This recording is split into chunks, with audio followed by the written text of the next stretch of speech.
Assalamualaikum Pak Ustaz. Waalaikumsalam warahmatullahi wabarakatuh. Amin. Dan saya juga sudah ditemani oleh dua orang sahabat saya yang hadir di sini, Bang Jainuddin. Assalamualaikum Bang. Waalaikumsalam Pak Tung. Ada juga Mas Eko. Assalamualaikum Mas Eko. Waalaikumsalam warahmatullahi wabarakatuh. Sehat ya Mas? Alhamdulillah.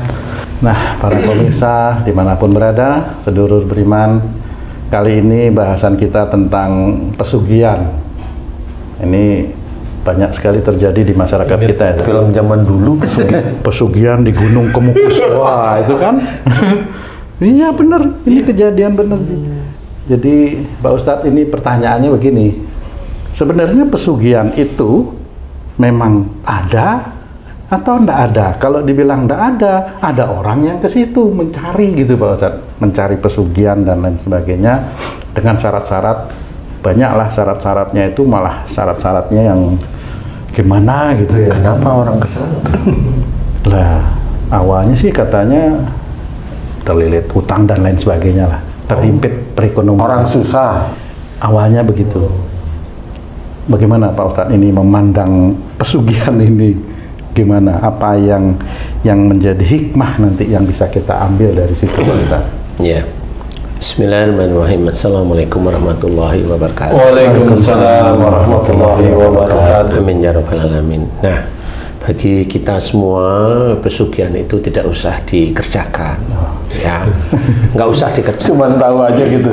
Tahu cerita bolehlah, namanya juga berita gitu. Tapi pesugihannya itu ada dua. Yang satu pesugihan tradisional. Tradisional. Ya. Yang kedua modern. Yang mana itu Pak Ustadz? Yang modern itu nanti dulu tradisional. Tradisional dulu. Oke. Tradisional yang umum ya. Oh, umum. Nah, tradisional ya, tradisional aja lah ya. Nah, kalau pesugihan itu memang dia datang ke suatu tempat meminta pada juru kuncinya. Ya, Juru kunci itu kan bukan yang punya, cuma yang megang kunci. Iya, juru kunci itu kan dia itu sebagai pintu. Penjaga pintu. Pintu lah ya, pintu bukan penjaga. Juru itu ya penjaga, jadi juru kunci yang mengetahui istilahnya. Kuncen, istilah kuncen. Kuncen atau sebagai, kalau digambarkan itu pintunya, ya, pintu masuknya itu dia entah anak-anaknya entah cucunya itu kan turun temurun ya. Nah, banyak sekali pesugihan itu yang punya orang-orang biasa yang tuyul-tuyul itu yang kelas biasa, kelas gurem lah istilahnya. Tuyul itu juga termasuk pesugihan ya? Iya, dia ngambilin uangnya satu lembar. Kemudian yang agak kelas atasan itu insya Allah ya, itu buto ijo namanya. Jadi buto ijo yang ngambil yang gepokan. Nah, di temannya di buto ijo ada pesugihan yang orang sendiri tanpa ada juru kunci. Ada ilmu yang namanya ilmu rantai babi, itu bisa digunain.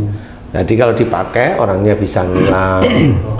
Kemudian bisa dipakai untuk ngambil uangnya orang-orang yang di dagang atau uang di rumah.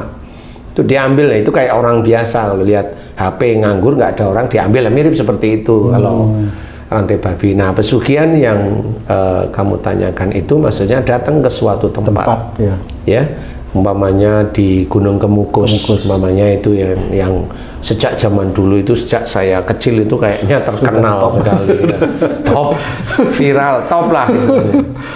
Nah, sama yang satu lagi itu di Gunung Kawi. Gunung Kawi, betul. Ah, itu banyak lah yang begitu ya, bangun-bangun apa, karena dia udah berhasil bangun-bangun apa di Gunung Kawi itu, yaitu bangun untuk para jin dan dajjal. Jadi biarkan dia bangun, karena memang dia merasa ditolong oleh mereka. Jadi dia lupa bahwa dia punya Tuhan ya. Nah, kalau Gunung Kemukus ini ada yang lucu yang saya ketahui tapi saya belum pernah ngalami, nggak mau ya istilahnya ya. Jadi di Gunung Kemukus itu orang yang datang itu baik laki-laki maupun perempuan ke sana. Nah, harus menemui juru kunci. Nah, nemui juru kunci, nanti juru kunci yang ngatur. Jadi yang laki-laki diatur ketemu dengan perempuan.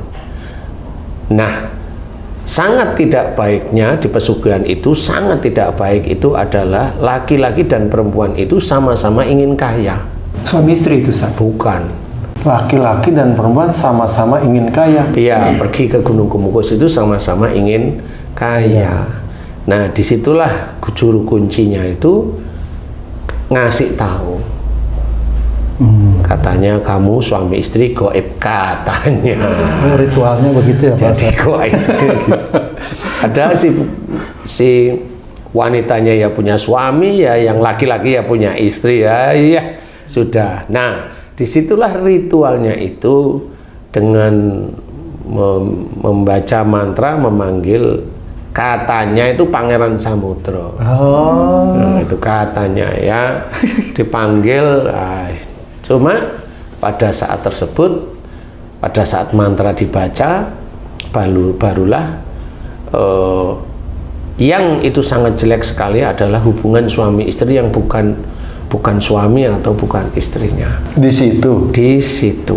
Oh. Jadi itu diharamkan. Sebenarnya dalam Islam itu kan diharamkan. Nah, ini cerita satu yang diharamkan, tidak boleh sebenarnya. Sebenarnya kalau mendekati itu juga sebenarnya tidak boleh, tapi ini kita mengetahui aja yang salah satu ritual yang memang tidak boleh. Nah, setelah itu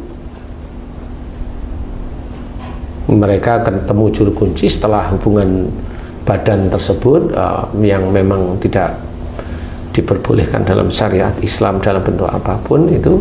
Dia nemuin juru kunci, kemudian dia bilang juru kuncinya itu membawa sesuatu dari hasil apa yang dia lakukan tadi. Ya, hubungan badan tadi itu dia ada yang dibawa, istilahnya bawa pulang, suruh nyimpen walau alam.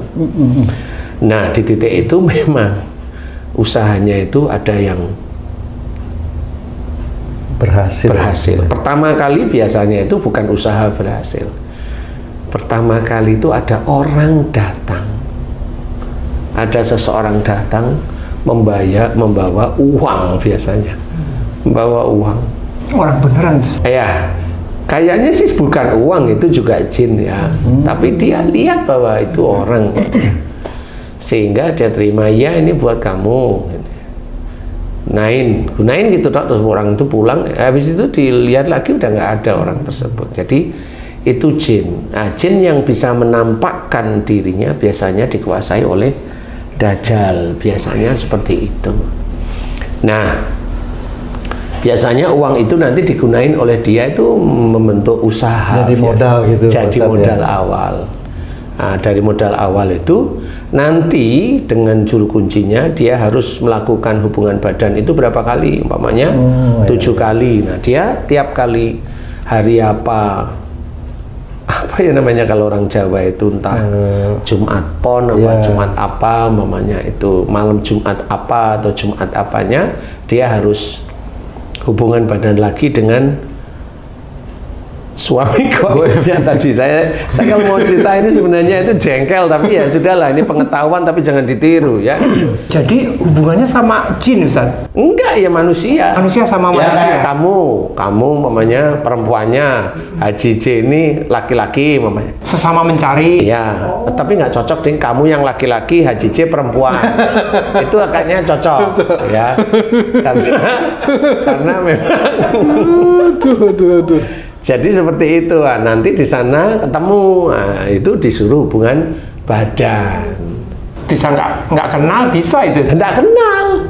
Semakin lama itu semakin hartanya dia bertambah. Walau alam dari mana usahanya itu laris saja. Saya nggak tahu juga sih kenapa seperti itu. Nah, ini yang menjadikan kesalahan. Jangan dilakukan. Memang harta ini kita coba cari. Kita coba ikhtiari lah istilahnya ya. Kalau kita orang Islam, kita berikhtiar di jalan Allah, kerjanya juga yang halal-halal aja, yang baik kan gitu ya, agar harta yang kita terima itu juga halal, thayyib. Insya Allah mudah-mudahan berkah ya, amin.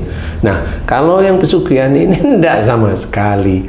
Lawang dia hubungan badannya dengan orang lain itu sudah salah di hadapan Allah Ta'ala. Dan kemudian mintanya bukan kepada Allah Ta'ala, bukan dengan mohon atau mohon diberi jalan untuk mendapatkan rizki halal thayyib dari ikhtiar yang dikerjakan. Ini doanya kan orang Muslim kan harusnya seperti itu. Ya Allah, aku mohon padamu ya Allah agar engkau berikan aku harta yang halal, yang thayyib dari rezeki, dari pekerjaan yang aku ikhtiarkan ya Allah. Amin, pujilah Allah seperti itu. Nah, ini sendiri caranya sudah tidak baik. Nah, berarti dia tidak meminta kepada Allah, tetapi minta pada selain Allah, yaitu si Pangeran Samudra yang memang dikuasai oleh Dajjal. Siapa sih Pak Ustaz? Pangeran Samudra itu siapa sih? Saya belum pernah kenalan, jadi ya nggak bisa cerita. Kalau siapa sih Pangeran Samudra? Nih, kan langsung gitu ya. Kan belum pernah kenalan ya nggak bisa cerita. Jadi ini ceritanya memang di situ. Insya Allah kalau saya nggak salah dengar ya itu namanya Pangeran Samudra. Tapi kalau memang dia siluman jin atau buta hijau atau apapun ngarang-ngarang dengan Pangeran Samudra atau dia menyerupai Pangeran Samudra, sebenarnya nggak ada. Karena kalau memang ada Pangeran Samudra sendiri yang dulu hidup, pasti insya Allah sudah tidak belayangan di muka bumi ini gitu loh ceritanya ya. Jadi ini yang belayangan jelas bukan. Ilmunya walau alam saya tidak tahu ya. Tapi intinya adalah itu jin yang memang bisa aja itu buta hijau yang punya cadangan uang banyak, kemudian juga dia dikuasai oleh Dajjal sehingga mengaku-ngaku si siluman itu mengaku dengan nama Pangeran Samudra seperti itu. Nah, bisa aja nanti kalau memang dia itu terakhir mamanya dia harus 7 kali hubungan badan, nggak taunya yang ke-7 kali nggak bisa aja hartanya diambil oleh mereka sendiri. Gimana? Bangkrutin dan sebagainya karena dia merasa usahanya itu kan menjadikan hasil sebenarnya. Padahal dia dibantu dengan sales para jin. Nah, itu yang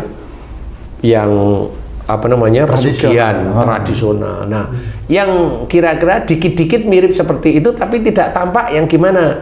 Punya toko, punya kios, punya warung, punya restoran, punya butik, punya. Nah, dia bacain sesuatu dari orang pintar agar laris yang dinamakan penglaris. Itu juga sama, itu juga pesugihan. Tapi dia pakai sales, nariin orang-orang masuk ke situ. Salesnya nggak cuma nariin orang-orang yang lewat, tertarik, tetapi salesnya juga lewat makanannya. Makanannya bisa aja ludahnya itu netes pada makanan sehingga dirasain liurnya itu, siapa itu? Liurnya si jin sehingga orang itu rasanya enak, malah jadi enak, padahal itu ilernya itu ya jangan beneran lah ngomongnya. Saya itu ngomong sengkring gitu ya itu bagi orang-orang enak sekali, tapi itulah salesnya mereka.